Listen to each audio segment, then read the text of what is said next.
Hi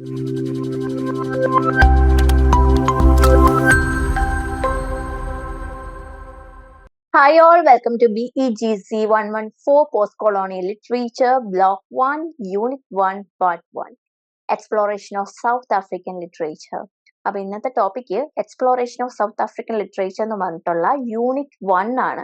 അപ്പൊ unit 1 തന്നെ ഞാൻ 3 പാർട്ടായിട്ടാണ് എടുക്കുന്നത്. അപ്പൊ so in the first part നമ്മൾ എന്താ പറയാ, ആ ഒരു ജനറൽ ഹിസ്റ്ററിയും ആ ഒരു സൗത്ത് ആഫ്രിക്കൻ ലിറ്ററേച്ചർ എന്താണെന്നുള്ളൊരു ജനറൽ ഐഡിയ മാത്രമായിരിക്കും ഈ ഒരു ക്ലാസ്സിൽ ഉണ്ടാവുക ശരിക്കും പറഞ്ഞാൽ. അപ്പൊ ഇത് ബാക്കി ഡീറ്റെയിൽ ആയിട്ട് നമുക്ക് പോവാം. അപ്പൊ അതിനു മുമ്പ് നമ്മൾ ഈ പറയുന്ന സൗത്ത് ആഫ്രിക്കനെ പറ്റി നമുക്ക് ജനറൽ ആയിട്ട് കുറച്ച് കാര്യങ്ങൾ നമ്മൾ അറിഞ്ഞിരിക്കണമല്ലോ. അപ്പൊ അതാണ് ഈ ഒരു ക്ലാസ്സിൽ ഇൻക്ലൂഡ് ചെയ്തിരിക്കുന്നത്. അപ്പൊ ശരിക്കും പറഞ്ഞാൽ നമ്മുടെ ഈ പറയുന്ന സൗത്ത് ആഫ്രിക്ക എന്ന് പറയുന്ന ഒരു ഏരിയ എന്ന് പറയുന്നത്, സൗത്ത് ആഫ്രിക്ക എന്ന് പറയുമ്പോഴത്തേക്കും ഇവിടെ കുറെ ഇൻഡിജീനിയസ്, അതായത് കുറെ അധികം ഇൻഡിജീനിയസ് ആയിട്ടുള്ള ഗ്രൂപ്പ്സ് ഉണ്ട്, അല്ലെങ്കിൽ എത്നിക് ഗ്രൂപ്പ്സ് ഉണ്ട് അല്ലെ. അവിടുത്തെ അബോർജിനൽസ് ഒരുപാട് പേരുണ്ട്. അപ്പൊ ഈ അബോർജിനൽസ് എന്ന് പറയുമ്പോഴത്തേക്കും ആരാണ്? അവിടുത്തെ ഒറിജിനൽ ഇൻഹാബിറ്റൻസ് ആണ് അബോർജിനൽസ് എന്ന് പറയുന്നത്. അപ്പൊ അങ്ങനെ ഒരുപാട് എത്നിക് ഗ്രൂപ്പ്സ് ഉണ്ട്, ആ ഒരു ട്രൈബൽ ഗ്രൂപ്പ്സ് എന്ന് വേണമെങ്കിൽ പറയാം. അപ്പൊ ഈ സൗത്ത് ആഫ്രിക്കയിൽ ഈ പറയുന്ന ട്രൈബൽ ഗ്രൂപ്പ്സ് എന്ന് അവർ തമ്മിലുള്ള ക്ലാഷസും കാര്യങ്ങളൊക്കെ അവിടെ ഓൾറെഡി നമുക്ക് നടക്കുന്നുണ്ട്. അതൊക്കെ അവിടെ ഉണ്ട്. അവരുടേതായ കുറെ ലിറ്ററേച്ചറും ഓറൽ ട്രഡീഷനും ഒക്കെ അവിടെ ഉണ്ട്. അപ്പൊ അതിനുശേഷം എന്താ സംഭവിക്കണേ? കോളനൈസേഴ്സ് വരുന്നുണ്ട്. അവിടെ തൊട്ടാണല്ലോ നമ്മളുടെ മെയിൻ ആയിട്ടുള്ള ഏരിയ എന്ന് പറയുന്നത്, അതായത് പോസ്റ്റ് കൊളോണിയൽ ലിറ്ററേച്ചർ. കോളനൈസേഷന് ശേഷമുള്ള കാര്യങ്ങളാണ് അല്ലെ, കോളനൈസേഴ്സ് വന്നതിന് ശേഷമുള്ള കാര്യങ്ങളാണ് നമ്മൾ പഠിക്കാൻ പോകുന്നത്. അപ്പൊ സോ കോളനൈസേഴ്സ് വരുമ്പോൾ നമ്മളുടെ ഇന്ത്യയിൽ സംഭവിച്ച പോലെ തന്നെ ആദ്യം വന്നത് പോർച്ചുഗീസുകാരാണ്. ഓക്കെ, അറൌണ്ട് 1488 ആ ഒരു ടൈമിൽ എന്ത് പറ്റി? പോർച്ചുഗീസുകാർ ഇവിടെ എത്തി. അതായത് ബർത്തലോമിയോ ഡയസ് എന്ന് പറഞ്ഞിട്ടൊരു വ്യക്തിയാണ് ആദ്യമായിട്ട് ശരിക്കും പറഞ്ഞാൽ ഈ പറഞ്ഞ ഈ ഒരു എക്സ്പ്ലോറേഷന് വേണ്ടി ഇറങ്ങിത്തിരിക്കുന്നത്. അപ്പൊ അദ്ദേഹം എന്താണ്, എവിടേക്കുള്ള റൂട്ടാണ്? അദ്ദേഹം ചൈനയിലേക്കുള്ള റൂട്ട് കണ്ടുപിടിക്കാൻ വേണ്ടിയിട്ടാണ് അവരവിടെ ആ ഒരു വെസ്റ്റേൺ കോസ്റ്റ് ഒക്കെ എക്സ്പ്ലോർ ചെയ്ത് വരുന്നത്. പക്ഷേ ആ ടൈമിലാണ് ഇങ്ങനെ ഒരു ഏരിയ ഉണ്ട്, ഇങ്ങനെ ഒരു സ്ഥലമുണ്ട്.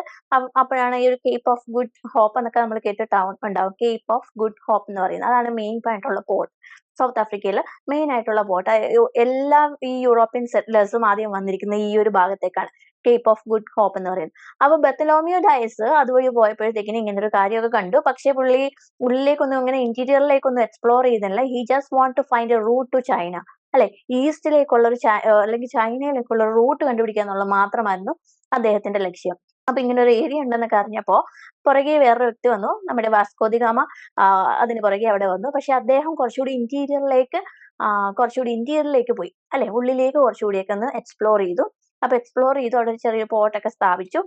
എന്തിനാണെന്ന് പറഞ്ഞു കഴിഞ്ഞാൽ ഈ പറയുന്ന ഈസ്റ്റിലേക്ക് പോകുന്ന ഇവരെന്താ, നമുക്കറിയാം ആ ഒരു ടൈമിലൊക്കെ തന്നെയാണ് 1468 ആ ഒരു ടൈമിലൊക്കെ തന്നെയാണ് ശരിക്കും പറഞ്ഞാൽ ഇന്ത്യയിലേക്കും നമ്മളുടെ കാപ്പാടൊക്കെ വന്നിറങ്ങിയ കാര്യമൊക്കെ നമുക്കറിയാം അല്ലെ. അപ്പൊ അവിടെ ഈ വാസ്കോ ഡി ഗാമ വരുന്നത് അവിടെ നിന്നും പിന്നെ കണ്ണൂരിൽ നിന്നൊക്കെ ഒരുപാട് ഗോവ, ദാമൻ, ദീവ് എന്നൊക്കെ പറഞ്ഞ സ്ഥലങ്ങളൊക്കെ ആയിരുന്നു നമ്മുടെ ഇന്ത്യയിൽ വരുമ്പോഴത്തേക്കും ഈ പോർച്ചുഗീസുകാർ വന്ന് എക്സ്പ്ലോർ ചെയ്ത്. അപ്പൊ ഇവിടുന്ന് ഉള്ള റോ മെറ്റീരിയൽസ് ഒക്കെ ആയിട്ട് അവരങ്ങ് പോവാ. അപ്പൊ പോകുമ്പോൾ ഇടത്താവളമായിട്ട് കണക്കാക്കിയാണ് ഈ ഒരു സൗത്ത് ആഫ്രിക്കയിലെ കേപ്പ് ഓഫ് ഗുഡ് ഹോപ്പ് എന്ന് പറഞ്ഞിട്ടൊരു സ്ഥലത്ത് ഇവർ സെറ്റിൽ ചെയ്യുന്നത്. അപ്പൊ അങ്ങനെ കടന്നു പോകുന്ന ഷിപ്പിനൊക്കെ കുറച്ച് സഹായങ്ങളൊക്കെ കൊടുക്കുക എന്നൊക്കെ ഉള്ള രീതിയിലായിരുന്നു ഇവരിവിടെ വന്ന് ആദ്യം സെറ്റിൽ ചെയ്തിരുന്നത്. അപ്പൊ ഇതിനെ വാസ്കോ ഡി ഗാമ ഒരു കേപ്പ് റൂട്ട് എന്നൊക്കെ പറഞ്ഞിട്ടൊരു പേരൊക്കെ ഇട്ടിട്ടുണ്ട്. കേപ്പ് റൂട്ട് എന്ന് പറഞ്ഞിട്ട് കേപ്പ് ഓഫ് ഗുഡ് ഹോപ്പിലൂടെ ഈസ്റ്റിലേക്ക് വെസ്റ്റിൽ നിന്നുള്ള ഒരു റൂട്ടാണ് അവിടെ ശരിക്കും ആദ്യമായിട്ടുണ്ടായിരുന്നത്. അപ്പൊ അങ്ങനെ പോർച്ചുഗീസുകാർ അങ്ങനെ ആ ഒരു സ്ഥലത്ത് വന്നു. പക്ഷേ സൗത്ത് ആഫ്രിക്ക അവർ കംപ്ലീറ്റ് ആയിട്ട് എക്സ്പ്ലോർ ചെയ്തിരുന്നില്ല, ഇന്റീരിയറിലേക്കൊന്നും എക്സ്പ്ലോർ ചെയ്തിരുന്നില്ല. ആക്ച്വലി ശരിക്കും പറഞ്ഞാൽ സൗത്ത് ആഫ്രിക്ക എന്ന് പറയുമ്പോഴത്തേക്കും ഇറ്റ്സ് ആൻ ഇൻക്രെഡിബിൾ പ്ലേസ്. നമ്മൾ ആ ഒരു ലിറ്ററേച്ചർ പഠിക്കുമ്പോഴാണെങ്കിലും ആ ഒരു ഹിസ്റ്ററി നോക്കുമ്പോഴാണെങ്കിലും ആ ഒരു ലാൻഡ് ജോഗ്രഫിക്കിലേക്ക് നോക്കുവാണെങ്കിലും ഭയങ്കര ഒരു എന്താ പറയാ, ഒരുപാട് എന്താ പറയാ, നിഗൂഢമായ ഒരുപാട് സത്യങ്ങളുള്ള ഒരു സ്ഥലമാണ് ഈ പറയുന്ന ഈ സൗത്ത് ആഫ്രിക്ക എന്ന് പറയുന്നത്. നിങ്ങൾ ബുക്സ് വായിച്ചിട്ടുണ്ടെങ്കിൽ അല്ലെങ്കിൽ വായിക്കാൻ താല്പര്യം ഉണ്ടെങ്കിൽ ഹാർട്ട് ഓഫ് ഡാർക്ക്നെസ് എന്നൊക്കെ പറഞ്ഞിട്ട് നമ്മുടെ ജോസഫ് കോൺറാഡിന്റെ വർക്ക് ഒക്കെ ഉണ്ട്. അപ്പൊ അതിന്റെ അകത്ത് കോങ്കോ എന്ന് പറഞ്ഞിട്ട് സ്ഥലത്തെ പറ്റിയിട്ടാണ് പറയുന്നത്. കോങ്കോ എന്ന് പറയുന്നത് എവിടെയാണ്? Interior of south Africa. South ആഫ്രിക്കയുടെ ഇന്റീരിയറിൽ നടക്കുന്ന ഒരു സ്റ്റോറിയാണ് ഈ കുട്സ് എന്ന് പറഞ്ഞിട്ട് ഒരു ക്യാരക്ടറിന്റെ ആ ഒരു ഹാർട്ട് ഓഫ് ഡാർക്ക്നെസ് ഒക്കെ വായിക്കുകയാണെങ്കിൽ നല്ലതായിരിക്കും. പിന്നെ അത് ഒറോൺകോ എന്നൊക്കെ പറഞ്ഞിട്ടൊരു ആഫ്രാബെൻ എന്ന് പറഞ്ഞിട്ടൊരു റൈറ്ററിന്റെ ബുക്ക് ഉണ്ട്. ഒരു വിമൻ റൈറ്റർ ആണ്. അപ്പൊ അവരുടെ ഒരു ബുക്ക് ഉണ്ട് ഒഴോൺകോ. അപ്പൊ ആ ഒരു ഇതൊക്കെ വെച്ച് നോക്കുമ്പോൾ നമുക്ക് അത് വായിക്കുമ്പോൾ നമുക്കറിയാം ആ ഒരു ഇന്റീരിയർ അവരൊക്കെ സ്ലേവ്സ് ആയിട്ട് പോയ ആൾക്കാരുടെ കാര്യമാണ് ഈ ഒഴോൺകോ എന്ന് പറയുന്ന ആ ഒരു വർക്കിലുള്ളത്. അപ്പൊ അങ്ങനെ ഒരുപാട് സൗത്ത് ആഫ്രിക്കൻ ലിറ്ററേച്ചർ അല്ലെങ്കിൽ സൗത്ത് ആഫ്രിക്കനെ മനസ്സിലാക്കാൻ വേണ്ടിയിട്ട് ഒരുപാട് വർക്ക്സ് ഉണ്ട്. അത് കൂടാതെ ഇതൊക്കെ എന്ന് പറയുമ്പോഴത്തേക്കിനും ഈ പറഞ്ഞ കോളനൈസേഴ്സിന്റെ അക്കൗണ്ട് ആണ് അബൌട്ട് സൗത്ത് ആഫ്രിക്ക. അതേസമയം അവർ പറയുമ്പോഴത്തേക്കിനും ഇറ്റ്സ് സംതിങ് മിസ്റ്റീരിയസ് ആണ് ഈ സൗത്ത് ആഫ്രിക്ക എന്നുള്ള രീതിയിലാണ് ഇതിലൊക്കെ പറയുന്നത്. അപ്പൊ അതിനേക്കാളും കൂടുതലായിട്ട് ലിറ്ററേച്ചറിൽ നമുക്ക് വേറെ ഒരുപാട് കാര്യങ്ങൾ പറയുന്നത്. അതായത് അവരുടെ ഇൻഡിജീനിയസ് ആയിട്ടുള്ള അല്ലെങ്കിൽ അവിടുത്തെ റൈറ്റേഴ്സിന്റെ വർക്ക്സും ഉണ്ട്. അപ്പൊ അവിടുന്ന് നമുക്ക് ആ ഒരു കൾച്ചറിന്റെ ആ ഒരു പിന്നെ അതിൽ കൂടുതലും വരുന്ന എന്താണ് ഈ വന്ന കൊളോണിയലിസം അല്ലെങ്കിൽ ഈ വന്ന സെഗ്രിഗേഷൻ അല്ലെങ്കിൽ അപ്പാർത്തൈഡ് മൂവ്മെന്റിനെ പറ്റിയിട്ടൊക്കെയാണ് കൂടുതലും വരുന്നത്. ഓക്കെ, എന്തായാലും അത് അവിടെ നിൽക്കട്ടെ. അപ്പൊ ഈ പറയുന്ന പോർച്ചുഗീസുകാർ വന്നു, അവർ ഈ പറഞ്ഞ കേപ്പ് റൂട്ട് കണ്ടെത്തി. അതിനുശേഷം എന്താണ് അവർ വരുന്നത് 15th സെഞ്ചുറിയുടെ എൻഡിലാണ്, അതായത് 1488 1489 ആ ഒരു ടൈമിൽ. ഏകദേശം ആ ഒരു സമയത്ത് തന്നെയാണ് വാസ്കോ ഡി ഗാമ നമ്മുടെ കേരളത്തിലേക്ക് എത്തിയിട്ടുള്ളത്. അത് ഓർത്തോണം. അപ്പൊ ജസ്റ്റ് ഒന്ന് ഓർത്ത് വെച്ചാൽ മതി. Okay, 15th century towards the end of 15th century Portuguese traders അല്ലെങ്കിൽ പോർച്ചുഗീസ് ഷിപ്പ് സെറ്റിൽഡ് അല്ലെങ്കിൽ ഫൗണ്ട് ദിസ് കേപ്പ് റൂട്ടിനെ കണ്ടുപിടിച്ചു. Okay, and after that around 1652 അല്ലെങ്കിൽ 1650s, അതായത് towards the middle of 17th century Dutch settlers came to South Africa. Dutch settlers വരെയാണ്. Okay, അപ്പൊ പോർച്ചുഗീസുകാർ ആ ഒരു റൂട്ട് അവർ യൂസ് ചെയ്യുന്നുണ്ട്. അതേസമയം ഈ ഡച്ച് സെറ്റിലേഴ്സ് അവിടെ ഒരു കമ്പനി ഉണ്ട്, ഡച്ച് ഈസ്റ്റ് ഇന്ത്യ കമ്പനി. നമ്മുടെ ബ്രിട്ടീഷ് ഈസ്റ്റ് ഇന്ത്യ കമ്പനി പോലെ തന്നെ നേരത്തെ അതിന് മുമ്പേ തന്നെ ഡച്ച് ഈസ്റ്റ് ഇന്ത്യ കമ്പനി ഉണ്ടായിരുന്നു. അപ്പൊ ഡച്ച് ഈസ്റ്റ് ഇന്ത്യ കമ്പനി എന്ത് ചെയ്തു? They came to this Cape Town. ഈ കേപ്പ് ടൗണിലേക്ക് ഇവരും വരികയാണ്. But they try to settle down in Africa. അവിടെ വന്ന് അവർ സെറ്റിൽ ചെയ്യാനാണ് നോക്കിയത്. അതേസമയം ഇവർ ഈ ഈസ്റ്റിൽ നിന്നുള്ള, അതായത് നമുക്കറിയാം ഡച്ചുകാർ നമ്മളുടെ കേരളത്തിലും ഈ പറയുന്ന ഇന്ത്യയിലെ പല ഭാഗങ്ങളിലൊക്കെ വന്നിട്ടുണ്ട്. അതുപോലെ തന്നെ അവർക്ക് എന്താണ് സിൽക്ക് റൂട്ട്, അതായത് നമ്മുടെ ചൈനയിലേക്കുള്ള റൂട്ടുകൾ കണ്ടുപിടിക്കാനാണ് ഇവർ പലരും ട്രൈ ചെയ്തുകൊണ്ടിരുന്നത്. അപ്പൊ അതുകൊണ്ട് തന്നെ ഇവരും ഈ പറയുന്ന ഒരു റൂട്ട്, ഈ ഒരു ഇടത്താവളം എന്നുള്ള രീതിയിലാണ് ഈ സൗത്ത് ആഫ്രിക്കനെ കണ്ടത് ആദ്യം. പക്ഷേ അവർക്ക് ഈ പറയുന്ന ഡച്ചുകാരുടെ ഷിപ്സ് വരുമ്പോൾ അവർക്ക് വേണ്ട സപ്ലിമെന്റ്സ് കൊടുക്കണം, ഫുഡ് കൊടുക്കണം, ഈ പറയുന്ന മെയിൻ്റനൻസ് ഒക്കെ ചെയ്തു കൊടുക്കണം ഷിപ്പിന്. ഇങ്ങനെയൊക്കെയുള്ള കാര്യം കൊണ്ട് തന്നെ they bought many and many farmers to this place.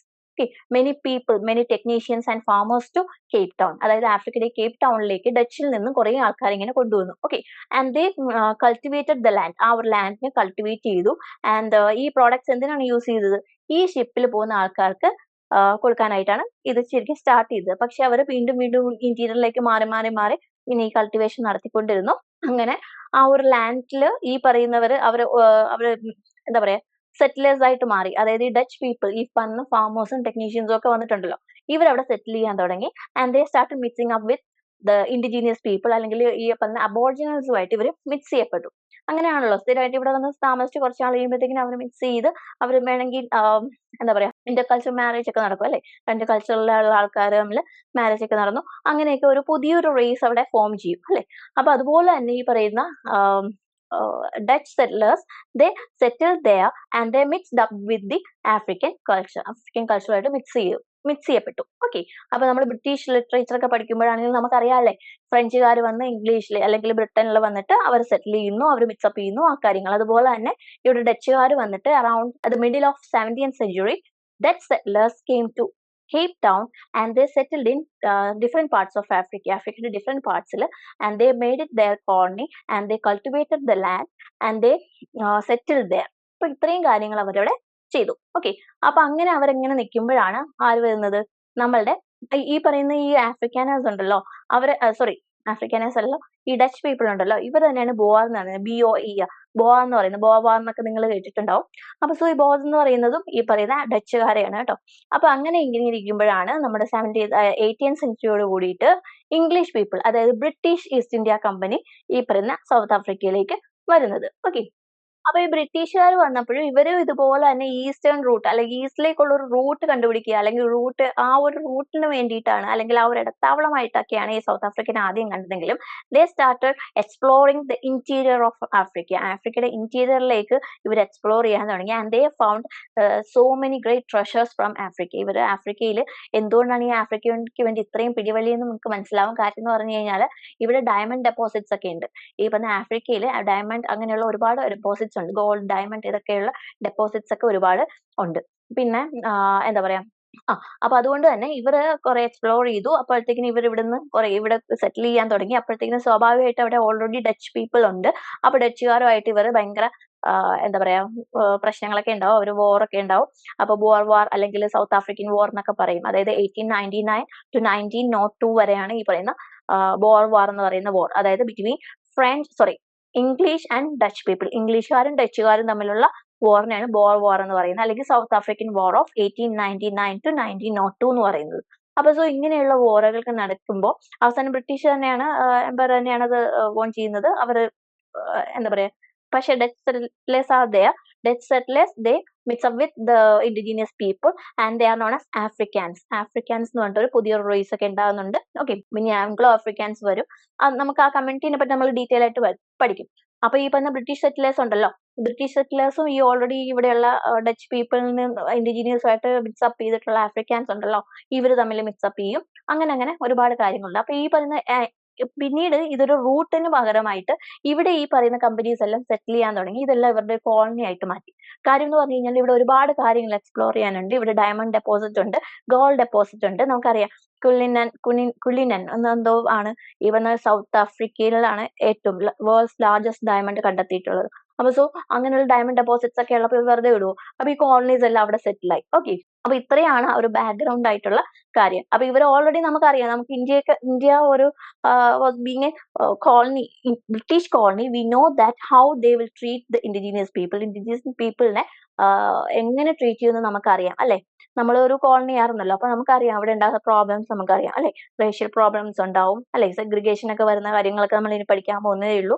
അപ്പോൾ അങ്ങനെയുള്ളൊരു ഒരുപാട് ബാക്ക്ഗ്രൗണ്ടിലേക്കാണ് ഇനിയാണ് നമ്മുടെ പോസ്റ്റ് കൊളോണിയൽ ലിറ്ററേച്ചർ സ്റ്റാർട്ട് ചെയ്യുന്നത്. ഓക്കെ, അപ്പൊ സോ ഇത്രയാണ് ഒരു ഹിസ്റ്റോറിക്കൽ ബാക്ക്ഗ്രൗണ്ട്. ഇച്ചിരി സ്പീഡിലാണ് ഞാൻ പറഞ്ഞു പോയത്, കാരണം ഒരു ഹിസ്റ്റോറിക്കൽ ബാക്ക്ഗ്രൗണ്ട് ആണ്. ഈ ബാക്ക്ഗ്രൗണ്ട് അറിഞ്ഞിരിക്കണം, വളരെ ഇമ്പോർട്ടന്റ് ആണ്. നിങ്ങളുടെ ആൻസേഴ്സ് എഴുതുമ്പോഴാണെങ്കിൽ ഒരു ഇൻട്രൊഡക്ഷൻ വേണമെങ്കിൽ കൊടുക്കാനായിട്ട് ഈ ഹിസ്റ്റോറിക്കൽ ബാക്ക്ഗ്രൗണ്ട് വളരെ ഹെൽപ്ഫുൾ ആയിരിക്കും. അപ്പോൾ നിങ്ങൾക്ക് ചിലപ്പോൾ ചില ക്വസ്റ്റ്യൻസ് ചോദിക്കുമ്പോൾ ഇത് എവിടെ തുടങ്ങണം എവിടെ അവസാനിക്കണം എന്നൊന്നും അറിയില്ലായിരിക്കും. അപ്പോഴത്തേക്കും സ്റ്റാർട്ട് ചെയ്യുമ്പോൾ വേണമെങ്കിൽ എസ് ഒക്കെ ആണെങ്കിൽ നിങ്ങൾക്ക് ഒരു ഹിസ്റ്റോറിക്കൽ ബാക്ക്ഗ്രൗണ്ട് വെച്ചിട്ട് ആ colonisers how they came to this place, അല്ലെങ്കിൽ how they came to Africa and who all were the settlers in Africa, who all were the colonizers in Africa. ഇതെല്ലാം നമുക്ക് ആദ്യം പറയുന്നത് വളരെ നല്ലതായിരിക്കും. അപ്പൊ ഈ ഒരു കുറച്ച് പോയിന്റ്സേ ഉള്ളൂ, അതൊന്ന് ഓർത്ത് വെച്ചോളാം. ഞാൻ സ്ലൈഡിലാക്കിയിട്ടില്ല, ജസ്റ്റ് ഒരു ജനറൽ ഇൻട്രൊഡക്ഷൻ ആയിട്ട് പറഞ്ഞതേ ഉള്ളൂ. അപ്പൊ നമുക്കിനി ഇന്നത്തെ നമ്മളുടെ ആ ഒരു ക്ലാസ്സിൽ എന്തൊക്കെയാണ്, അല്ലെങ്കിൽ ഇന്നത്തെ ക്ലാസ്സിൽ എന്നല്ല, ഈ പറയുന്ന ഈ ഒരു യൂണിറ്റിൽ എന്തൊക്കെയാണുള്ളതെന്ന് നോക്കാം. അപ്പൊ ആ ഒരു ക്വസ്റ്റ്യൻസിന്റെ രീതിയിൽ തന്നെയാണ് ഇതിന് കൊടുത്തിരിക്കുന്നത് അല്ലെ. എന്ന് വെച്ച് കഴിഞ്ഞാൽ introduction to South African literature ഉണ്ട്. Okay, after that communities in South Africa. Communities in South Africa എന്ന് പറയുമ്പോൾ ഇത് ശരിക്കും പറഞ്ഞാൽ നിങ്ങൾക്കൊരു യൂണിവേഴ്സിറ്റി ക്വസ്റ്റ്യൻ ആയിട്ട് വരാൻ ചാൻസ് ഉള്ള ഒരു സാധനം, കമ്മ്യൂണിറ്റീസ് ഇൻ സൗത്ത് ആഫ്രിക്ക എന്ന് പറയുന്നത്. ഓക്കെ, അപ്പൊ so communities in South Africa, അവിടെ നമുക്ക് എല്ലാ കമ്മ്യൂണിറ്റീസിനെ പറ്റിയിട്ടും പഠിക്കാനുണ്ട്. ഇൻഡിജിനിയസ് കമ്മ്യൂണിറ്റീസ് ഒരുപാടുണ്ട്, നമുക്ക് എല്ലാം പഠിക്കൽ നടക്കത്തില്ല. പക്ഷെ അതുകൊണ്ട് തന്നെ സെലക്ട് ചെയ്തിട്ടുള്ള കുറച്ച് കമ്മ്യൂണിറ്റീസിന് മാത്രമാണ് നമ്മൾ ഇതിൽ ഉൾപ്പെടുത്തിയിട്ടുള്ളത്. അപ്പൊ അതൊരു ക്വസ്റ്റ്യന് ചാൻസ് ഉള്ളതാണ് കേട്ടോ, ഷോർട്ട് ക്വസ്റ്റ്യൻ ആൻസർ ആയിട്ടൊക്കെ ചാൻസ് ഉള്ള ഒരു ക്വസ്റ്റ്യൻ ആണ്. പിന്നെ colonial influence on South African literature, how it affected, അല്ലെങ്കിൽ how the South African literature was influenced by colonisers, അല്ലെങ്കിൽ കോളനൈസേഷൻ എങ്ങനെയാണ് ഈ സൗത്ത് ആഫ്രിക്കൻ ലിറ്ററേച്ചറിനെ ഇൻഫ്ലുവൻസ് ചെയ്ത് അല്ലെങ്കിൽ അഫക്ട് ചെയ്തതെന്ന് നമുക്ക് വേണമെങ്കിൽ പറയാം. ഓക്കെ, അപ്പൊ അതൊരു ഇമ്പോർട്ടന്റ് ആയിട്ടുള്ള ഒരു ക്വസ്റ്റ്യൻ ആണ്. അത് വേണമെങ്കിൽ എസ്ഐ ക്വസ്റ്റ്യൻ ആയിട്ട് വരെ ചോദിക്കാൻ ചാൻസ് ഉള്ള ഒരു ക്വസ്റ്റ്യൻ ആണ്. പിന്നെ themes in south African literature, another important question. ഇതും ഒരു എന്താ പറയാ എസ്സേയോ ഷോർട്ട് ആൻസർ ക്വസ്റ്റ്യൻ ആയിട്ടൊക്കെ പാരഗ്രാഫ് ക്വസ്റ്റ്യൻ ആൻസർ ആയിട്ടൊക്കെ വരാൻ ചാൻസ് ഉള്ള തീംസ് നമ്മൾ ഓൾറെഡി സെറ്റ് ചെയ്താണ് അല്ലേ. തീംസ് നമ്മൾ ഇൻട്രൊഡക്ഷൻ ക്ലാസ്സിൽ ഫുൾ തീംസ് പറഞ്ഞിട്ടുണ്ട്, അല്ലെങ്കിൽ ഇമ്പോർട്ടന്റ് ആയിട്ടുള്ള പോസ്റ്റ് കൊളോണിയൽ ലിറ്ററേച്ചറിൽ ഇമ്പോർട്ടന്റ് ആയിട്ടുള്ള കുറെ ടേംസ് പറഞ്ഞിട്ടുണ്ട്. ആ ടേംസ് വെച്ചിട്ട് നിങ്ങൾക്ക് തീംസ് വേണമെങ്കിൽ സെറ്റ് ചെയ്യാം അല്ലെ. അപ്പൊ ആ തീംസ് ആ ഒരു ഫസ്റ്റ് ക്ലാസ്സിൽ നമ്മൾ ഇൻട്രൊഡക്ഷൻ ക്ലാസ്സിൽ കൊടുത്തിട്ടുള്ള ആ ടേംസ് നല്ലതായിട്ട് ബൈ ഹാർട്ട് ചെയ്യുക, അതെല്ലാം എടുത്തെടുത്ത് അപ്ലൈ ചെയ്യാം. ഈ പറയുന്ന എല്ലാ ക്വസ്റ്റിലും അപ്ലൈ ചെയ്യാൻ പറ്റുന്ന ഒരുപാട് ടേംസ് ആണ് അതിൻ്റെ അകത്ത് ഉള്ളത്. ഓക്കെ, പിന്നെ literary movements in South Africa.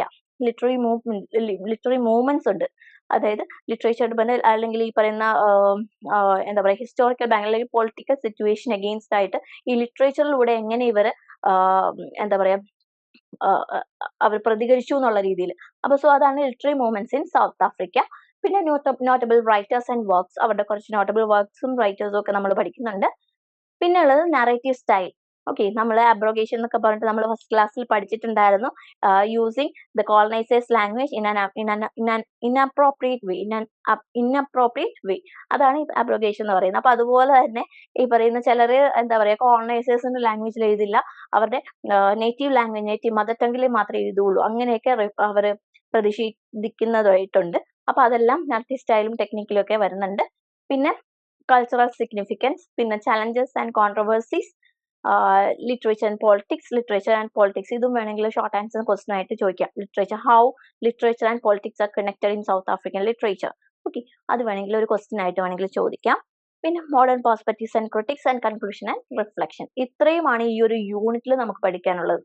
ഈ ഒരു യൂണിറ്റ് വളരെ ഇമ്പോർട്ടന്റ് ആണ്, കാരണം നിങ്ങൾ ഇനി പഠിക്കാൻ പോകുന്ന ഇമ്പോർട്ടന്റ് ആയിട്ടുള്ള ടോപ്പിക്സ് ഉണ്ടല്ലോ, നദൻ ഗോഡമാന്റെ വർക്ക് ഉണ്ട്, പിന്നെ എന്താ ഒരുപാട് ഡയറക്ട് വോൾക്കോട്ട്, അങ്ങനെയുള്ള ഒരുപാട് പേരുടെ റൈറ്റേഴ്സിന്റെ വർക്ക്സ് നമുക്ക് പഠിക്കാനുണ്ട് അല്ലെ.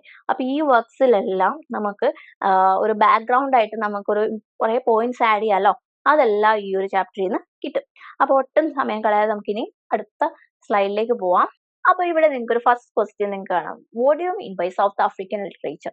U have to give a definition for South African literature. South African ലിറ്ററേച്ചറിന് നിങ്ങളൊരു ഡെഫിനിഷൻ കൊടുക്കണം. അപ്പൊ ആ ഡെഫിനിഷൻ എന്താണെന്ന് നോക്കാം. Okay, so ഇവിടെ South African literature, it actually encompasses the collection of written and orally transmitted narratives. അതായത് എഴുതപ്പെട്ടതുമായിട്ടുള്ള അല്ലെങ്കിൽ എഴുതപ്പെട്ടതും ഓറലി ട്രാൻസ്മിറ്റഡ്, അതായത് വാമൊഴിയാലെ ട്രാൻസ്മിറ്റ് ചെയ്തിട്ടുള്ള ഒരുപാട് ട്രഡീഷൻ നമ്മുടെ കൾച്ചറിലും ഉണ്ട് അല്ലേ.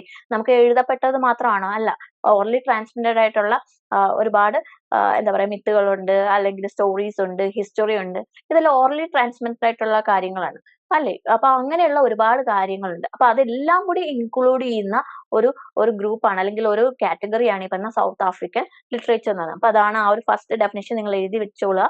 അപ്പൊ അതില് എന്താ പറയാ, ഇംഗ്ലീഷിലാവാം, ഇംഗ്ലീഷിൽ എഴുതപ്പെട്ടതാവാം, അതേസമയം ആഫ്രിക്കൻ ലാംഗ്വേജിൽ അല്ലെങ്കിൽ ആ ഒരു നേറ്റീവ് ടങ്ങിൽ എഴുതിയിട്ടുള്ള ലിറ്ററേച്ചറും അതേസമയം ഇംഗ്ലീഷ് ലാംഗ്വേജിൽ എഴുതപ്പെട്ട ലിറ്ററേച്ചറും കൂടി ചേർന്നിട്ടുള്ള ഒരു ഹോൾ ആയിട്ടുള്ള ഒരു സാധനമാണ് ഈ പറയുന്ന African literature, South African literature എന്ന് പറയുന്നത്. ഓക്കെ, പിന്നെ ഈ പറയുന്ന ഇതിൻ്റെ അകത്ത് ഇമ്പോർട്ടന്റ് ആയിട്ടുള്ള തീം എന്ന് പറയുന്നത് എന്താണ്?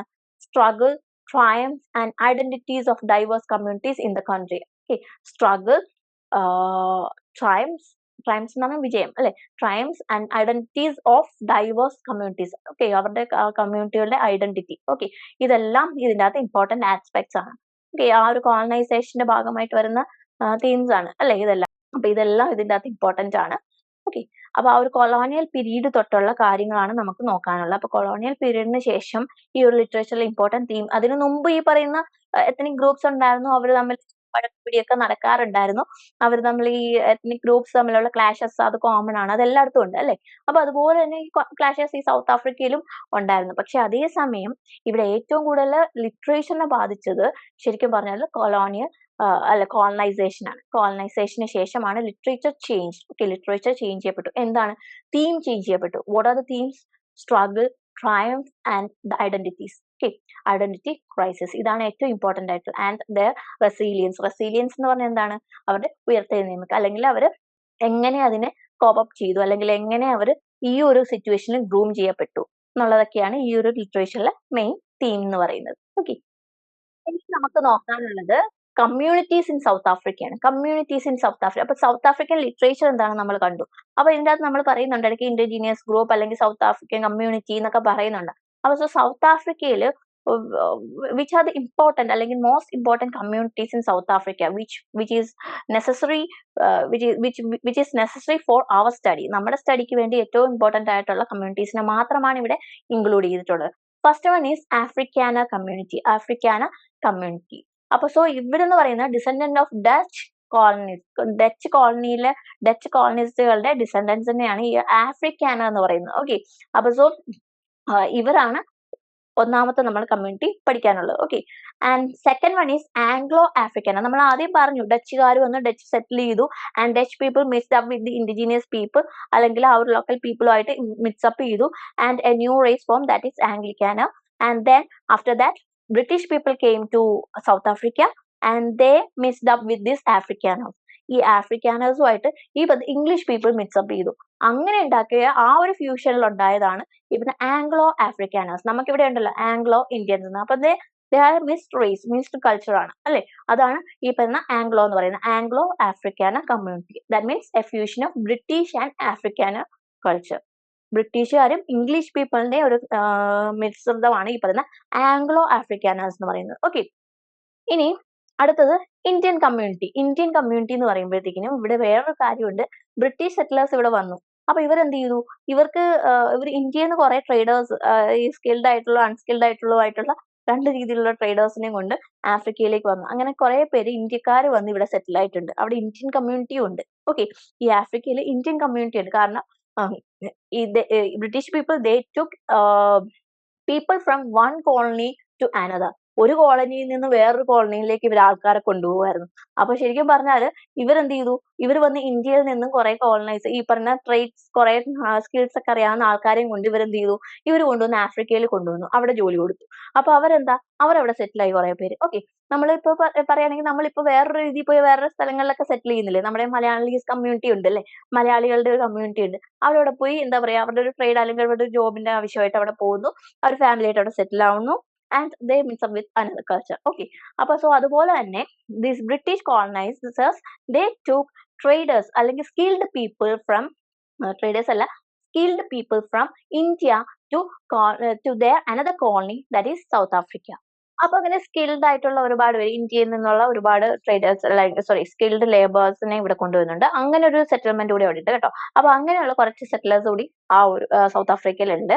അത് കഴിഞ്ഞാല് പിന്നെ നമുക്ക് നോക്കാനുള്ളത് ന്യൂനി സോത്തോ കമ്മ്യൂണിറ്റിയാണ്. ന്യൂനി സോത്തോ കമ്മ്യൂണിറ്റി, അങ്ങനെ തന്നെയാണ് പ്രൊനൗൺസിയേഷൻ, നമുക്ക് ക്ലിയർ അല്ല. എന്നാലും ന്യൂനി സോത്തോ കമ്മ്യൂണിറ്റിനാണ് ഞാൻ ഒരു വീഡിയോയിൽ കേട്ടത്.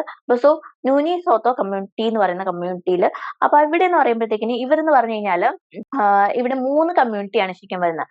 ന്യൂനി, സോത്തോ ആൻഡ് ദ്വാന എന്ന് പറഞ്ഞിട്ട്. അപ്പൊ ഈ 3 കമ്മ്യൂണിറ്റി ഉണ്ട്. ഓക്കെ, അപ്പൊ സോ ഇവരെന്ന് പറയുമ്പോഴത്തേക്കിലും എന്താ പറയുക, ബാൻറ്റു ലാംഗ്വേജ്, ബാൻറ്റു എന്ന് പറഞ്ഞിട്ടുള്ള ഒരു ബാൻറ്റു കമ്മ്യൂണിറ്റി എന്ന് വേണമെങ്കിൽ ഇവരെ പറയാം, ബാൻറ്റു കമ്മ്യൂണിറ്റി. അപ്പൊ ബാൻറ്റു ലാംഗ്വേജ് സ്പീക്ക് ചെയ്യുന്ന ആ ലാംഗ്വേജ് യൂസ് ചെയ്യുന്ന 3 കമ്മ്യൂണിറ്റിയാണ് ഇപ്പൊ ന്യൂനി സോത്തോ കമ്മ്യൂണിറ്റി എന്ന് പറയുന്ന ഈ 3 കമ്മ്യൂണിറ്റി ഉണ്ട് കേട്ടോ. അതിന്റെ അത് ദ്വാന എന്ന് പറഞ്ഞിട്ടില്ല, പക്ഷെ എന്നാലും ദ്വാന കമ്മ്യൂണിറ്റി കൂടി ഇതിന്റെ അകത്ത് വരുന്നതാണ്. അപ്പൊ സോ ദ്വാന, ന്യൂനി ആൻഡ് സോത്തോ, ഈ 3 കമ്മ്യൂണിറ്റിയാണ് എന്താ പറയാ ബാൻറ്റു കമ്മ്യൂണിറ്റി എന്ന് പറഞ്ഞ് അറിയപ്പെടുന്നു. അപ്പൊ അതാണ് ന്യൂനി സോതോ കമ്മ്യൂണിറ്റി. അതിനുശേഷം നമുക്ക് അടുത്തൊരു കമ്മ്യൂണിറ്റി കൂടി നോക്കാനുള്ളത്, അതാണ് ഖോയിസൻ കമ്മ്യൂണിറ്റി. ഖോയിസൻ കമ്മ്യൂണിറ്റി എന്ന് പറയുന്നതാണ് it is believe to be the first community or the first settlers in Africa.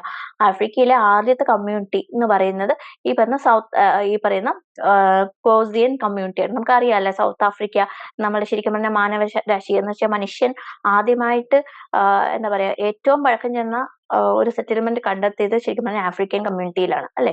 അവരാണ് ഈ അബോർജിനൽസ് അല്ലെങ്കിൽ ഈ പറഞ്ഞ ഒറിജിൻ ഇൻഹാബിറ്റൻസ് എന്ന് പറഞ്ഞ ഈ ആൾക്കാരാണ് ശരിക്കും പറഞ്ഞാൽ ആദ്യത്തെ സെറ്റിലേഴ്സ് എന്ന് പറയുന്നതാണ് പറയപ്പെടുന്നത്.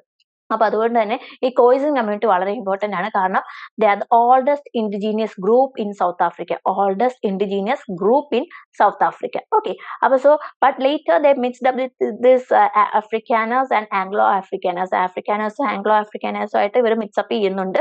And giving race to another culture, another category of people who is not white or not black. Okay, വൈറ്റും ബ്ലാക്കും അല്ലാത്തൊരു ഇന്റർമീഡിയറ്റ് ആയിട്ടുള്ള ഒരു റേസിനെ ജന്മം കൊടുക്കുന്നത് ഈ പറഞ്ഞ ഖോയിസൻ കമ്മ്യൂണിറ്റിയും ഈ പറയുന്ന ആഫ്രിക്കാനേഴ്സ് അല്ലെങ്കിൽ ആംഗ്ലോ ആഫ്രിക്കാനേഴ്സും ആയിട്ടുള്ള മിക്സ് ചെയ്യപ്പെട്ടതിന് ശേഷമാണ്. ഓക്കെ, അപ്പൊ ഇത്രയും കമ്മ്യൂണിറ്റി, അപ്പൊ Afrikaners, Anglo Afrikaners, Indian community and ന്യൂനി Sotho community and then Khoisan community. ഇത്രയും കമ്മ്യൂണിറ്റി നിങ്ങൾക്ക് വേണമെങ്കിൽ ഒരു ഷോർട്ട് ആൻസർ ക്വസ്റ്റ്യൻ അല്ലെങ്കിൽ പാരഗ്രാഫ് ക്വസ്റ്റ്യൻ ആയിട്ട് ചോദിക്കാം. എടുത്തെടുത്ത് ഈ ആൾക്കാരെ പറ്റിയിട്ട് എഴുതുക, അവരുടെ ഇമ്പോർട്ടൻസും എഴുതുക. അപ്പൊ ഒരു 2-3 സെന്റൻസ് വെച്ച് ഓരോന്നിനെ വെച്ച് എഴുതി കഴിഞ്ഞാൽ ഒരു പാരഗ്രാഫായി അല്ലെ. ശരിക്കും പറഞ്ഞാൽ അത് വളരെ ഈസിയാണ്, ഈസി ആയിട്ട് നിങ്ങൾക്ക് സ്കോർ ചെയ്യാൻ പറ്റുന്ന ഒരു കാര്യമാണ്. ഈ കമ്മ്യൂണിറ്റികളുടെ പേര് മാറിപ്പോവാതെ മറന്നു പോകാണ്ട് എഴുതിയാൽ തന്നെ നിങ്ങൾക്ക് മാർക്ക് വീഴും. ഓക്കെ, ഇനി നമുക്ക് പതുക്കെ ലിറ്ററേച്ചറിലേക്ക് കടക്കാം അല്ലെ. അപ്പൊ കൊളോണിയൽ ഇൻഫ്ലുവൻസ് അല്ലെങ്കിൽ colonial influence on South African literature, അതായത് പോസ്റ്റ് കൊളോണിയൽ ലിറ്ററേച്ചറിന്റെ ആ ഒരു ബിഗിനിങ് ആണ്. അപ്പൊ അതിനുള്ള റീസൺ ആണ് നമുക്ക് ആദ്യം നോക്കേണ്ടത്. ഈ ഒരു പോയിന്റ് മാത്രം നിങ്ങൾ ടെക്സ്റ്റിലെ ഈ ഒരു പോയിന്റ് വളരെ ഇമ്പോർട്ടന്റ് ആണ്, അത് നിങ്ങൾ ഓർത്ത് വെക്കുക. പേജ് നമ്പർ 4 ഇൻട്രൊഡക്ഷൻ മുതലുള്ള ആ ഒരു പേജ് നമ്പർ 4 ആണ് ഒറിജിനൽ ടെക്സ്റ്റിന്റെ കാര്യമാണ് കേട്ടോ ഞാൻ പറയുന്നത്. അപ്പൊ സോ അതിന്റെ അകത്ത് പറയുന്നുണ്ട് ശരിക്കും പറഞ്ഞാൽ actually South African literature it portrays the prodigious അല്ലെങ്കിൽ പ്രൊഡീജിയസ് എന്ന് പറഞ്ഞാൽ എന്താ, impressive social and personal journey of the non white populace അതായത് ബ്ലാക്ക് പീപ്പിൾ. അവരുടെ ഒരു ഇംപ്രസീവ് ആയിട്ടുള്ളതും അതേസമയം എക്സ്ട്രാ ഓർഡിനറി ആയിട്ടുള്ളൊരു ജേർണിയാണ്. ഫ്രം ബീങ് സബ്ജുഗേറ്റഡ് അല്ലേ. സബ്ജുഗേറ്റ് ചെയ്യാന്ന് പറഞ്ഞു കഴിഞ്ഞാൽ എന്താണ് സബ്ജുഗേറ്റ് ചെയ്യുക എന്ന് പറഞ്ഞു കഴിഞ്ഞാൽ കോൺകർ ചെയ്യുക എന്നുള്ളതാണ് സബ്ജുഗേറ്റ് എന്ന് പറഞ്ഞ വാക്കിന്റെ അർത്ഥം. സോ ആ ഒരു എന്താ കീഴ്പ്പെടുത്തി വെക്കുക, അപ്പൊ സബ്ജുഗേഷൻ അല്ലെങ്കിൽ ഒരാളെ അടിമയാക്കി വെക്കുക, അതാണ് സബ്ജുഗേഷൻ എന്ന് പറയുന്നത്. അപ്പൊ സോ ഫ്രം ബീങ് സബ്ജുഗേറ്റ് ചെയ്യപ്പെട്ടിരിക്കുന്നവരാണ് ഈ പറയുന്ന ആഫ്രിക്കൻ പീപ്പിൾ അല്ലെ. അവരെങ്ങനെ അടിമകളാക്കി വെച്ചിരിക്കുകയാണ്. അപ്പൊ ഫ്രം ബീങ് സബ്ജുഗേറ്റഡ്, അവരെ ഒപ്രസ് ചെയ്തിരിക്കുകയാണ്, ഒപ്രസ് ആൻഡ് ഡീഹ്യൂമനൈസ്ഡ് അല്ലെ. മനുഷ്യനല്ലാത്ത രീതിയിലാണ് അവരെ ട്രീറ്റ് ചെയ്യുന്നത്. ഒരു ഹ്യൂമൻസ് ആയിട്ടല്ല അവരെ ശരിക്കും പറഞ്ഞാൽ ഈ വൈറ്റ് പീപ്പിൾ കൺസിഡർ ചെയ്യുന്നത് അല്ലെ. സ്ലേവ്സിനെ പോലെ, സ്ലേവ്സിൽ തന്നെ ഒരു സ്ലേവ് എന്ന് വിളിക്കാൻ പറ്റില്ല, അതിലെയും വളരെ മോശമായ രീതിയിലാണ് ഇവരെ ട്രീറ്റ് ചെയ്തത്. അപ്പൊ so dehumanised by the white എങ്ങനെയാണ് അവരെ ട്രീറ്റ് ചെയ്തത്? Subjugated, oppressed and dehumanised. ഈ 3 വാക്കും ഇമ്പോർട്ടന്റ് ആണ്, പല ആൻസറിൽ എഴുതാൻ പറ്റുന്ന നല്ല വാക്കുകളാട്ടോ. അപ്പൊ so subjugated, oppressed and dehumanised by white people. So they are trying to, or the South African literature portrays the journey of non-white people from being subjugated, oppressed and dehumanized by white people to what? To equal respect, dignity and electoral right. Equal respect, dignity and electoral right. ഇതെല്ലാം ഇവർ earn ചെയ്തെടുത്താണ് അല്ലെ.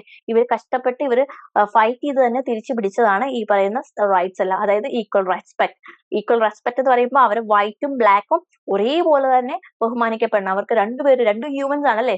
2 colour, racial colour എന്നുള്ളത് മാത്രമേ ഉള്ളൂ അല്ലെ. ആ ഒരു റേസസത്തിന് against ആയിട്ട് അവർ പോരാടി. ഓക്കെ. അപ്പൊ സോ ഈ ലിറ്ററേച്ചറിൽ എന്ന് പറയുമ്പോഴും ഇത് തന്നെയാണ് റിഫ്ലക്ട് ചെയ്യുന്നത്. The black people's journey from subjugation, dehumanization and oppression to equal right and dignity and electoral right. ഇതിലേക്കുള്ള ആ ഒരു ജേർണിയാണ് ശരിക്കും പറഞ്ഞാൽ സൗത്ത് ആഫ്രിക്കൻ ലിറ്ററേച്ചറിൽ പോർട്രേ ചെയ്ത്. വളരെ ഇമ്പോർട്ടന്റ് പോയിന്റ് ആണ് ഇത്. ഏതൊരു ക്വസ്റ്റ്യൻ ചോദിച്ചാലും നിങ്ങൾക്ക് ഇത് കൂടി ഇൻക്ലൂഡ് ചെയ്യാൻ പറ്റുന്നതാണ് അല്ലേ. അപ്പൊ സോ ആ ഒരു സൗത്ത് ആഫ്രിക്കൻ ലിറ്ററേച്ചർ പറ്റി ജനറൽ ആയിട്ട് ചോദിച്ചു കഴിഞ്ഞാൽ എഴുതാൻ പറ്റുന്ന നല്ലൊരു പോയിന്റ് ആണ് കേട്ടോ. അത് ഓർത്ത് വെച്ചോളാം. ഓക്കെ. അവർ ഇത് എങ്ങനെയാണ് ഇവർ നേടിയെടുക്കുന്നത്? Through extraordinary sacrifice. ഒരുപാട് സാക്രിഫൈസുകൾ ഉണ്ടല്ലേ ഈ ഒരു ലിറ്ററേച്ചറിലെല്ലാം. ഇവർ ഈ സാക്രിഫൈസ് പറയുന്നുണ്ട്. ഈ ആൾക്കാരുടെ കഷ്ടപ്പാട്, അവരുടെ ജീവൻ നഷ്ടപ്പെട്ടിട്ടുണ്ട് ഒരുപാട് പേരുടെ, അങ്ങനെ രക്തസാക്ഷികളായി മാറിയിട്ടുണ്ട്. അവരൊക്കെ പറ്റിയിട്ട് പറയുന്ന മൂവ്മെന്റ്സ്, ആ ഒരു ഫ്രീഡം മൂവ്മെന്റിനെ പറ്റിയിട്ടാണ് ഈ കൂടുതലായിട്ടുള്ള വർക്ക്സും പറയുന്നത് അല്ലെ. അപ്പൊ ഈ മൂവ്മെന്റ്സിനെ പറ്റിയിട്ടാണ് ഏറ്റവും കൂടുതലായിട്ട് ഈ വർക്ക്സ്, അവരുടെ കഷ്ടപ്പാടും കാര്യങ്ങളൊക്കെയാണ് ഈ പറയുന്ന ലിറ്ററേച്ചറിൽ ഉള്ളത്. ഒരു എക്സാമ്പിൾ കൊടുത്തിട്ടുണ്ട്, അതാണ് ഈ കൊടുത്തിരിക്കുന്നത്. കാബോ എന്ന് പറഞ്ഞിട്ടൊരു San community. San is another community, another ethnic group ആണ് സാൻ എന്ന് പറയുന്നത്. അപ്പൊ സോ സാൻ കമ്മ്യൂണിറ്റിയിൽ പെട്ട കാബോ എന്ന് പറഞ്ഞിട്ടൊരു വ്യക്തിയുടെ, that is it's an account of 19th century നടന്നൊരു സംഭവം. അദ്ദേഹം ഒരു സ്റ്റോറി ടെല്ലർ ആണ്, അതേസമയം ഒരു വിഷണറിയാണ്. ഓക്കെ. അപ്പൊ അങ്ങനെയുള്ള ഒരു വ്യക്തിയാണ്. അപ്പൊ ആ വ്യക്തി, അതായത് സാൻ കമ്മ്യൂണിറ്റിയിൽ പെട്ട ഒരു വ്യക്തി എഴുതിയ ഒരു വർക്ക് ഉണ്ട്, സ്റ്റോറി ഉണ്ട്. അപ്പൊ അതിൽ നിന്നും അവരുടെ ആ ഒരു ഡീഹ്യൂമനൈസിങ് എക്സ്പീരിയൻസ്, അവരൊരു മനുഷ്യനെ പോലെയല്ല അവരെ കരുതിയിരുന്നത്, മനുഷ്യനെ പോലെയല്ല അവരെ ട്രീറ്റ് ചെയ്തിരുന്ന ഈ വൈറ്റ് പീപ്പിൾ. അപ്പൊ സോ ആ ഒരു അക്കൗണ്ട്, ആ ഒരു എക്സ്പീരിയൻസ് ആണ് ശരിക്കും പറഞ്ഞാൽ ഈ കാബോ അദ്ദേഹത്തിന്റെ വർക്കിൽ 19th century അദ്ദേഹത്തിന്റെ വർക്കിൽ റെക്കോർഡ് ചെയ്തിട്ടുള്ളത്. ഓക്കെ. അപ്പൊ സോ അതൊരു എക്സാമ്പിൾ ആയിട്ട് കൊടുത്തിട്ടുണ്ടെന്നേ ഉള്ളൂ. നിങ്ങൾക്ക് വേണമെങ്കിൽ ആൻസർ എഴുതുമ്പോഴും ഈ ഒരു എക്സാമ്പിൾ പറയാം. ഓക്കെ. ഇനി അടുത്ത ടോപ്പിക്കിലേക്ക് നമുക്ക് പോവാം. അപ്പൊ ഈ തീമിലേക്ക് പോകുന്നതിന് മുമ്പ് ഇതിന്റെ ഒരു ഇമ്പാക്ട് എന്തായിരുന്നു? ഈ ഒരു ലിറ്ററേച്ചറിന്റെ ഇമ്പാക്ട് എന്ന് പറയുന്നത് അവർക്ക് ശരിക്കും പറഞ്ഞാൽ ആ ഒരു നാഷണലിസ്റ്റിക് ഫീലിംഗ്, അവരുടെ നേഷൻ എന്ന് പറഞ്ഞിട്ട് നാഷണലിസ്റ്റിക് ഫീലിംഗ്, അവരുടെ ആ ഒരു ഓപ്പറേഷൻ അഗെയിൻസ്റ്റ് ആയിട്ട് അവർ ഫൈറ്റ് ചെയ്യണം എന്നുള്ള ഫീലിംഗ് തോന്നിയത് ശരിക്കും ആ ഒരു വി ആർ വൺ എന്നുള്ള ഒരു ഫീലിംഗ് തോന്നാൻ കാരണം ശരിക്കും പറഞ്ഞാൽ ഈ പറഞ്ഞ ലിറ്ററേച്ചർ ആണ്. നമ്മളുടെ കാര്യത്തിൽ നമുക്കറിയാം അല്ലെ, ഒരുപാട് റൈറ്റേഴ്സ് ഉണ്ട്, അവരുടെ പ്രസംഗങ്ങളുണ്ട്, ആ ഒരു എന്താ പറയാ, അവരുടെ റൈറ്റിംഗ്സ് ഉണ്ട്, വർക്ക്സ് ഉണ്ട്, ഒരുപാട് ബുക്സ് ഉണ്ട്. ഇതിലെല്ലാം എന്താണ് നമുക്ക് ഈ പറയുന്ന ആ ഒരു നാഷണലിസ്റ്റിക് ഫീലിംഗ് ഉണ്ടാക്കുക എന്നുള്ളതാണ് അല്ലെ. We are one, we must stand together to get freedom എന്നുള്ളൊരു ഫീലിംഗ് ഉണ്ടാക്കിയെടുക്കാൻ ഈ പറയുന്ന ലിറ്ററേച്ചർ ശരിക്കും പറഞ്ഞാൽ ഹെൽപ്ഫുൾ ആയിരുന്നു. അപ്പൊ സോ ലിറ്ററേച്ചറിന്റെ ഇമ്പാക്ട് എന്ന് പറയുമ്പോഴത്തേക്കിനും ഇതിന്റെ അകത്ത് ഈ പറയുന്ന അവരുടെ അവസ്ഥ റെക്കോർഡ് ചെയ്യാനും അവരുടെ കാര്യങ്ങൾ വേൾഡിലേക്ക് വിളിച്ചു പറയാനും ഒക്കെ ഹെൽപ്പ് ചെയ്തു. അതേസമയം ഇവർക്ക് ഈ ഒരു ഫ്രീഡം മൂവ്മെന്റിന് വേണ്ടിയിട്ടുള്ള ഊർജം പകരാണ് ഈ പറയുന്ന ലിറ്ററേച്ചറിന് സഹായിച്ചിട്ടുണ്ട്, ലിറ്ററേച്ചർ സഹായിച്ചിട്ടുണ്ട്. ഓക്കെ, അപ്പൊ ഇനി അടുത്തത് നമ്മുടെ തീം നോക്കാം. തീം നമുക്ക് ഓൾറെഡി ഇപ്പൊ നമ്മൾ പറഞ്ഞതെല്ലാം ഈ തീം തന്നെയാണ് ഇനി തീമിൽ വരിക. ഓക്കെ, അപ്പൊ സൗത്ത് ആഫ്രിക്കൻ ലിറ്ററേച്ചറിലെ തീംസിലേക്കാണ് ഇനി അടുത്ത് നമ്മൾ പോകുന്നത്.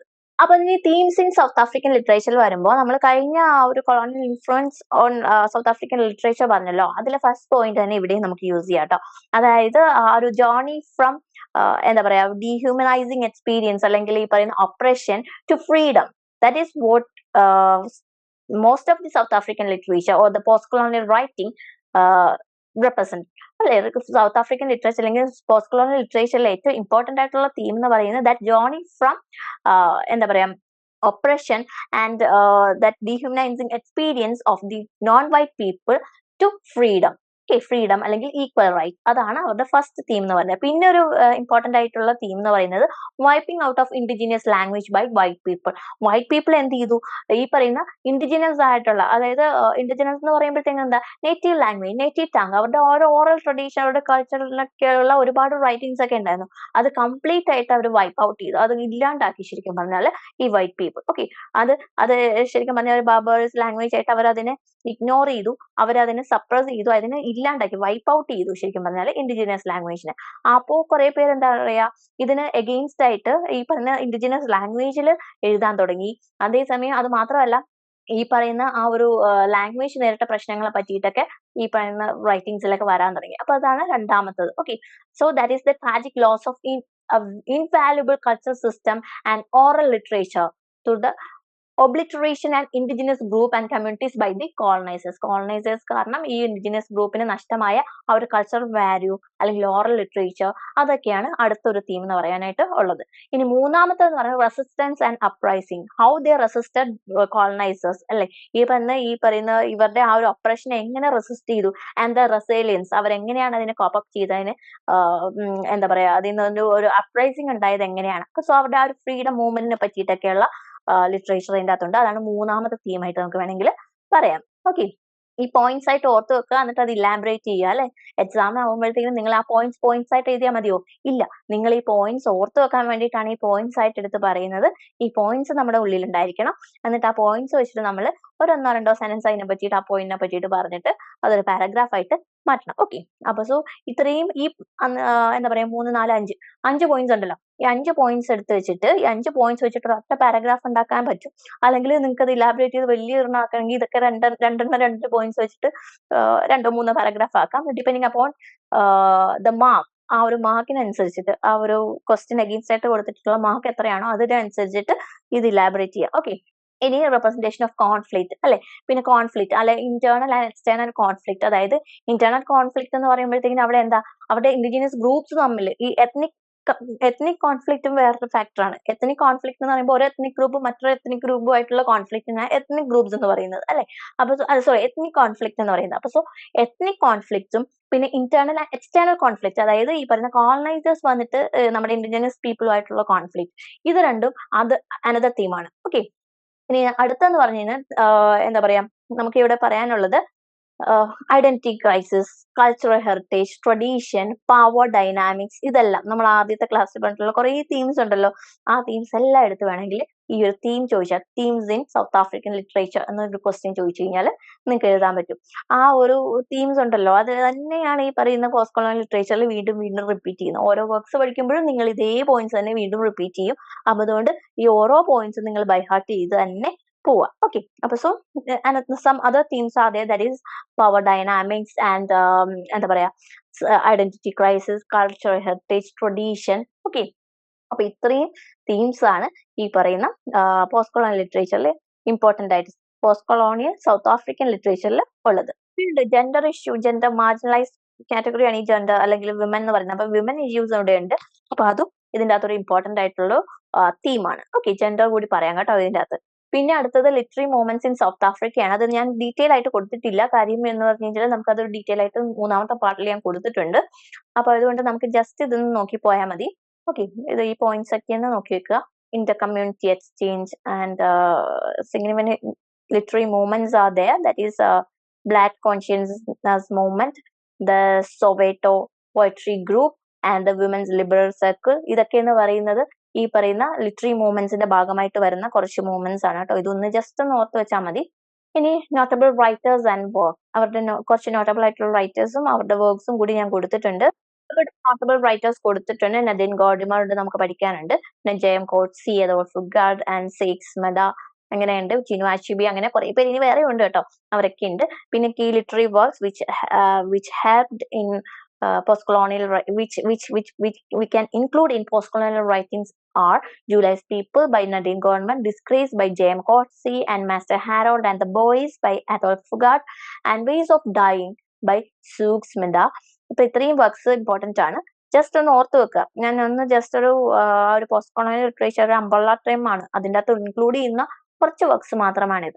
അപ്പൊ ഇവരുടെ ഈ പറഞ്ഞ വർക്ക്സും ഈ റൈറ്റേഴ്സിന്റെ ഇമ്പാക്ട് എന്ന് പറഞ്ഞു കഴിഞ്ഞാൽ ഈ പറയുന്ന സ്ട്രഗിൾ, ഫ്രീഡം സ്ട്രഗിൾ ആവട്ടെ, അവരുടെ ആ ഒരു ഒപ്രഷൻ ആവട്ടെ, അല്ലെങ്കിൽ ഈ പറയുന്ന അവരുടെ റെസീലിയൻസ്, അതായത് അവർ എങ്ങനെയാണ് ആ ഒരു പ്രശ്നത്തെ മാനേജ് ചെയ്യുന്നത്, അതെല്ലാം ഈ പറഞ്ഞ വേൾഡിലേക്ക് എത്തിക്കാനായിട്ട് ഈ റൈറ്റിംഗ്സിനൊക്കെ സഹായിച്ചിട്ടുണ്ട്. ഇത് കൂടാതെ ആ ഒരു കൾച്ചറൽ റിച്ച്നെസ് ഓഫ് സൗത്ത് ആഫ്രിക്കയുടെ ആ ഒരു കൾച്ചറൽ റിച്ച്നെസ് പുറത്തേക്ക് കൊണ്ടുവരാൻ വേണ്ടിയിട്ടും ഈ പറഞ്ഞ ലിറ്ററേച്ചർ വളരെ യൂസ്ഫുൾ ആയിരുന്നു അല്ലെ. ഈ പറഞ്ഞ ആഫ്രിക്കൻ പീപ്പിൾ എന്ന് പറയുന്ന സ്ലേവ്സ് ആയിട്ട് മാത്രം കണ്ടവർ, അവരുടെ ഇൻഡിജിനസ് ഗ്രൂപ്പിന്റെ കൾച്ചർ എന്ന് പറയുന്നത് വളരെ ഇമ്പോർട്ടന്റ് ആണ്. അപ്പൊ ആ ഒരു കൾച്ചറിന്റെ ആ ഒരു റിച്ച്നെസ്, ആ ഒരു ഡൈവേഴ്സിറ്റി, ഇതെല്ലാം പുറത്തേക്ക് കൊണ്ടുവരാനായിട്ട് ഈ പോസ്റ്റ് കൊളോണിയൽ റൈറ്റിംഗ്സിന് സഹായിച്ചു. ഓക്കെ, അപ്പൊ ഇത്രയും കാര്യങ്ങൾ ഇതിന്റെ അകത്ത് ഓർത്ത് വെക്കുക. ആണ്. ഇപ്പൊ നറേറ്റീവ് ടെക്സ്റ്റൈൽസ് എന്ന് പറയുമ്പോൾ സാധാരണ യൂഷ്വലി യൂസ് ചെയ്തിട്ടുള്ള നറേറ്റീവ് സ്റ്റൈൽസ് തന്നെയാണ് ഈ റൈറ്റേഴ്സ് എല്ലാം യൂസ് ചെയ്തിട്ടുള്ളത്. ലൈക്ക് സ്ട്രീം ഓഫ് കോൺഷ്യസ്നെസ് എന്ന് പറഞ്ഞാൽ എന്താ, മനസ്സിലൂടെ വരുന്ന എല്ലാ വികാരങ്ങളും ചിന്തകളും ഒക്കെ ആ ഒരു കണക്റ്റഡ് ആയിട്ട് അങ്ങ് വിവരിക്കുന്നതാണ് സ്ട്രീം ഓഫ് കോൺഷ്യസ്നെസ് എന്ന് പറയുന്നത് അല്ലെ. ഇപ്പൊ ഒരാളിരുന്ന് ചായ കുടിക്കുമായിരിക്കും, ഒരു ഹോട്ടലിൽ ചായ കുടിക്കുന്നു, അതേസമയം സ്പൂൺ താഴെ വീഴുന്ന ഒച്ച കേൾക്കുന്നുണ്ട്, അതേസമയം അദ്ദേഹം ക്ലോക്കിലെ ടിക് സൗണ്ട് കേൾക്കുമ്പോൾ അയാൾ പഴയ ഒരു കാര്യം ഓർക്കുന്നു. അപ്പൊ ഇതെല്ലാം ഇങ്ങനെ നമുക്ക് ജമ്പിൾഡ് ഓർഡർ ആയിട്ട് തോന്നും. ശരിക്കും പറഞ്ഞാൽ മനസ്സിൽ അങ്ങനെയല്ലേ നടക്കുന്നത്. നമ്മളിപ്പോ ക്ലാസ് കേട്ടോണ്ടിരിക്കണോ, അപ്പോഴായിരിക്കും മഴ വീഴുന്നത്, മഴയുടെ സൗണ്ട് കേൾക്കണു, അതിന്റെ ഇടയ്ക്കായിരിക്കും മഴ പെയ്തപ്പോഴായിരിക്കും ഓർക്കുന്നത് അയ്യോ തുണി പുറത്ത് കിടപ്പുണ്ടല്ലോ, അങ്ങനെ ഓർക്കുന്നത്. അങ്ങനെ ആ ഒരു സ്ട്രീം ഓഫ് കോൺഷ്യസ്നെസ് എന്ന് പറയുന്നത്. പിന്നെ നോൺ ലീനിയർ സ്റ്റോറി ടെല്ലിംഗ്, ആ ഒരു ജമ്പിൾഡ് ഓർഡറിലുള്ള സ്റ്റോറി ടെല്ലിംഗ് ഉണ്ട്. ആ ഒരു ബിഗിനിങ്, മിഡിൽ ആൻഡ് എൻഡ് ആണല്ലോ ഒരു സ്റ്റോറി ടെല്ലിങ്ങിന്റെ 3 പാർട്സ് എന്ന് പറയുന്നത്. Instead of that there is A jumbled way of narrating story. അപ്പൊ അതാണ് നോൺ ലീനിയർ സ്റ്റോറി ടെല്ലിംഗ് എന്ന് പറയുന്നത്. മൾട്ടിപ്പിൾ പെർസ്പെക്റ്റീവ്സ് ഉണ്ട്, മെറ്റാഫിക്ഷൻ, അങ്ങനെയൊക്കെയുള്ള പല കാര്യങ്ങളും ഇതിൻ്റെ അകത്ത് വരുന്നുണ്ട്. നറേറ്റീവ് സ്റ്റൈലിൽ വരുന്നുണ്ട്. പിന്നെ സ്റ്റോറി ടെല്ലിംഗ് മെത്തേഡിലാവട്ടെ നമുക്ക് ഈ പറയുന്ന ഓറൽ ട്രഡീഷനുള്ള ഉണ്ട്, ഫോക്ക് നറേറ്റീവ്സ് ഉണ്ട്, പിന്നെ കൾച്ചറൽ മിത്ത് ഉണ്ട്. മിത്തൊക്കെ കണക്ട് ചെയ്തിട്ടൊക്കെ പറയാറുണ്ട് അല്ലെ. മിത്തും ഈ പറഞ്ഞ കൾച്ചറും ഈ പറയുന്ന പോസ്റ്റ് കൊളോണിയൽ എലമെന്റ്സും എല്ലാം കൂടി കൂട്ടിക്കലർത്തിയിട്ടുള്ള സ്റ്റോറീസ് ഉണ്ട്. ഓക്കെ, ഇത് ജസ്റ്റ് ഒന്ന് നോക്കി വെച്ചാൽ മതി. ഞാൻ ടെക്സ്റ്റിൽ ഉള്ളതുകൊണ്ട് ഞാൻ ജസ്റ്റ് ഇങ്ങനെ പറഞ്ഞു പോകുന്നതേ ഉള്ളൂ. പിന്നെ സിംബലിസം ആൻഡ് അലഗറിക് ക്യാരക്ടേഴ്സ് വെച്ചിട്ടുള്ള അല്ലെങ്കിൽ സിംബലിസംസ് യൂസ് ചെയ്തിട്ടുള്ള നറേഷൻസ് ഉണ്ട്. ഓക്കെ, ഇനി നമുക്ക് കൾച്ചറൽ സിഗ്നിഫിക്കൻസ് നോക്കാനുണ്ട്. ലിറ്ററേച്ചർ ശരിക്കും പറഞ്ഞാൽ ഈ പറഞ്ഞ ലിറ്ററേച്ചർ എല്ലാം തന്നെ ആ ഒരു കൾച്ചർ, ആ ഒരു സൗത്ത് ആഫ്രിക്കൻ കൾച്ചറിനെ റെപ്രസെന്റ് ചെയ്യുന്നതാണ് അല്ലെ. അപ്പൊ സോ അവരുടെ diverse tradition, language, beliefs, myth, practices, okay, അപ്പൊ ഇതെല്ലാം തന്നെ ഈ പറയുന്ന ലിറ്ററേച്ചറിലെല്ലാം അവർ റിഫ്ലക്ട് ചെയ്യുന്നുണ്ട്. അപ്പൊ ആ ഒരു കൾച്ചറിന്റെ പ്രിസർവേഷൻ ആവട്ടെ, ആ ഒരു കൾച്ചറിന്റെ ട്രാൻസ്ഫോർമേഷൻ അല്ലെങ്കിൽ transmission of these cultures to another place, അല്ലെങ്കിൽ ഈ പറഞ്ഞ transmission of the culture of indigenous people to the world. വേൾഡിലേക്കുള്ള ഒരു ട്രാൻസ്മിഷന് ഹെൽപ്പ് ചെയ്യുന്നത് ശരിക്കും പറഞ്ഞാൽ ഈ പറയുന്ന ലിറ്ററേച്ചർ ആണ്. അപ്പൊ സോ കൾച്ചറൽ സിഗ്നിഫിക്കൻസ് ഉണ്ട് ഈ ലിറ്ററേച്ചറുകൾക്കെല്ലാം. പിന്നെ പ്രിസർവേഷൻ ഓഫ് ട്രഡീഷൻ, ആ ട്രഡീഷനെ പ്രിസർവ് ചെയ്യുക, ആ ഹോറൽ ഹിസ്റ്ററീസ് ഒക്കെ ഉണ്ട്, അതൊക്കെ റൈറ്റ് ചെയ്ത ഈ ലിറ്ററേച്ചറിലൂടെയും ഈ റൈറ്റിംഗ്സിലൂടെയൊക്കെ അത് പ്രിസർവ് ചെയ്യണം അല്ലെ.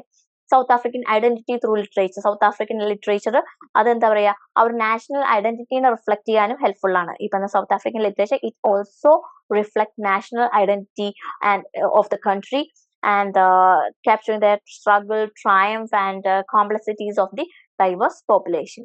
സോ ഇത്രയും കാര്യങ്ങളൊക്കെയാണ് ഇതിൻ്റെ അകത്ത് ശരിക്കും പറഞ്ഞാൽ ഉള്ളത്. അപ്പൊ ഈ ഒരു ക്ലാസ്സിന്റെ കൺക്ലൂഷനിലേക്ക് വരികയാണെങ്കിൽ നമുക്ക് ശരിക്കും പറഞ്ഞാൽ നമ്മൾ ഇന്ന് സൗത്ത് ആഫ്രിക്കൻ ലിറ്ററേച്ചറിൽ ഈ പറയുന്ന നറേറ്റീവ്സ്, തീം അല്ലെങ്കിൽ ആ ഒരു ഹിസ്റ്ററി, ഇതെല്ലാം നമ്മൾ നോക്കിയിട്ടുണ്ട്.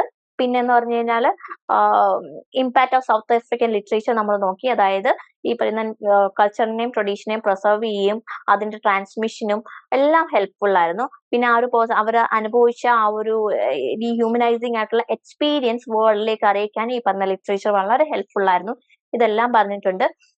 സൗത്ത് ആഫ്രിക്കൻ സൊസൈറ്റി എന്ന് പറഞ്ഞ ഡൈനാമിക് ആയിട്ടുള്ള സൊസൈറ്റിയാണ്. എപ്പോഴും ചേഞ്ച് ചെയ്തുകൊണ്ടിരിക്കും അല്ലെ. അവരുടെ ആ ഒരു ഒരുപാട് കൾച്ചർ ഉണ്ട്, ഒരുപാട് എത്നിക് ഗ്രൂപ്പ്സ് ഉണ്ട്. ഇവരുടെ എല്ലാം സ്റ്റോറീസ് തന്നെ എടുക്കുകയാണെങ്കിൽ ഇനിയും ഫ്യൂച്ചർ സ്റ്റഡീസിന് ഭയങ്കര ഫ്യൂച്ചർ സ്റ്റഡീസിനൊക്കെ വളരെ ഇമ്പോർട്ടന്റ് ആയിട്ടുള്ള ഒരു ഏരിയ ആണ്. പിന്നെ ജോഗ്രഫിക്കലി ആണെങ്കിലും it's different from other continents അല്ലെ. ബാക്കിയുള്ള കോണ്ടിനെന്റ്സിൽ നിന്നുള്ള വളരെ ഡിഫറെന്റ് ആണ് ഇവരുടെ ഒരു കോണ്ടിനെന്റ് എന്ന് പറയുന്നത്. പിന്നെ ഇവരുടെ മീത്ത്, കൾച്ചർ, ട്രഡീഷൻ, ബിലീഫ്സ് ഇതെല്ലാം ഇനിയും ഒരു എന്താ പറയാ സ്റ്റഡീസിന് ഇമ്പോർട്ടന്റ് ആണ്. ഓക്കെ, അപ്പൊ ഇത്രയും കാര്യങ്ങളാണ് ഇതിന്റെ മെയിൻ ആയിട്ട്. ആ ഒരു ബാക്ക്ഗ്രൗണ്ട് സെറ്റ് ചെയ്തേ ഉള്ളൂ നമ്മൾ ഈ ഒരു പേപ്പറിന്റെ. അപ്പൊ ആ ഒരു ഹിസ്റ്റോറിക്കൽ കോണ്ടെക്സ്റ്റുമായിട്ട് ബന്ധപ്പെട്ട പോയിന്റ്സ്, പിന്നെ ലിറ്ററേച്ചറുമായിട്ട് ബന്ധപ്പെട്ട പോയിന്റ്സ്, പിന്നെ കോളനൈസേഴ്സും കോളനൈസ്ഡ് പീപ്പിളും ആയിട്ടുള്ള ആ ഒരു റിലേഷനെ പറ്റിയിട്ടുള്ള പോയിന്റ്സ്, ഇതെല്ലാം ഓർത്തിരിക്കണം. തീം ഓർത്തിരിക്കണം. Major themes in south African literature is very important. ഇത് ഇത്രയും കാര്യങ്ങളെ നമ്മൾ ഇന്നത്തെ ക്ലാസ്സിൽ പറഞ്ഞിട്ടുള്ളൂ. അപ്പൊ so that's all for today's class. Thank you.